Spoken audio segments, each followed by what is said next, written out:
So Jingyan, hello and welcome on the stage. It's a pleasure to have you. Jingyan is a professor at North Carolina State University, and he'll be telling us about direct EHD printing, electrohydrodynamic printing of via interconnects towards multi-layer flexible and stretchable electronics. Okay, yeah, thank you for inviting me here. So next, I'm going to quickly talk about the direct EHD printing of the via interconnects towards the multi-layer flexible and stretchable electronics. So I'm Jingyan Dong from North Carolina State University. So basically, we know the flexible and stretchable electronics receive a lot of attention recently. So to achieve this flexible and stretchable electronics, we need to heterogeneously integrate many functional materials together with a polymeric substrate. So traditional lithograph-based approach get many limitations for this flexible and stretchable substrate. For example, for the traditional lithograph-based processes, they tend to have a high process temperature.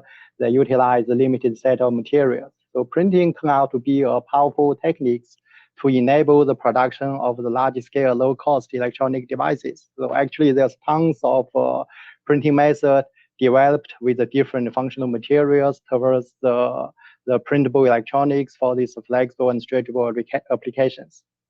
So actually, the multi-layer electronics is pretty important for this the flexible and stretchable electronics. Basically, due to the spatial limitation of the planar structures, the single-layer electronics get limitations on the level of integration, the limited functional density. So the multi-layer design can integrate the component at different layers with improved integrity and functionality. But for the multi-layer design, okay, we have to implement the vertical interconnect access, basically to achieve the electrical connections between the different layers.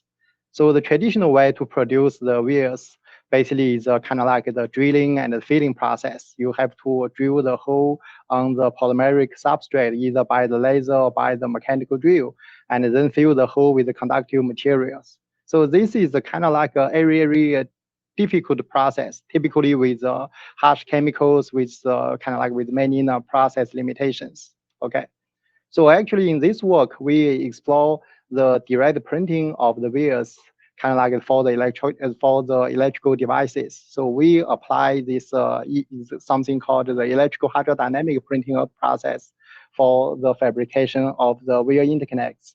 So with a printing-based approach, okay, we can enable the highly integrated device with less material consumption. So if you look at the EHD printing process, okay, this process can provide kind of like a better printing resolution, and also more importantly, it has a very wide material adaptability than many other printing methods. For example, we can, for the EHD printing, it can handle kind of like the materials with a different level of surface tension and also across a broad range of the ink viscosity. So if you look at the EHD printing process, okay, basically you apply the high voltage between the nozzle and the substrate. So this high voltage causes the electrostatic stress on the surface of the ink meniscus. So when this electrostatic force is larger than the surface tension force, a fine jet or droplet of the ink is printed from the telecom. And also the produced jet or filament of the droplet is generally much smaller than the nozzle size. So that is why it's considered as a high resolution printing process compared with the inkjet printing or the other printing processes. So this is kind of like the typical EHD printing system we use in our lab. Okay, the printing system with a high precision stage, the thermal control system, and also the voltage supply, and also the pneumatical dispensing system. And also the EHD printing can work with many different functional materials. So we work with low melting point metal alloy, like the fused metal, wood metal, solder, and also the ink of the one-dimensional nanomaterial, like the carbon nanotube, silver nanowires, and also conductive polymers, the organic semiconductors, something like that. So in this work, okay, we basically study the EHD printing of some traditionally hard to print material for the flexible and stretchable electronics, that is a low melting point metal alloy. So if you look at the metal alloy, okay, this molten metal is very hard to print. The reason is that it gets a super large surface tension for the molten metal. For example, it's roughly around a few hundreds millinewton per meter. So compared with the inkjet printing, the ink for the ink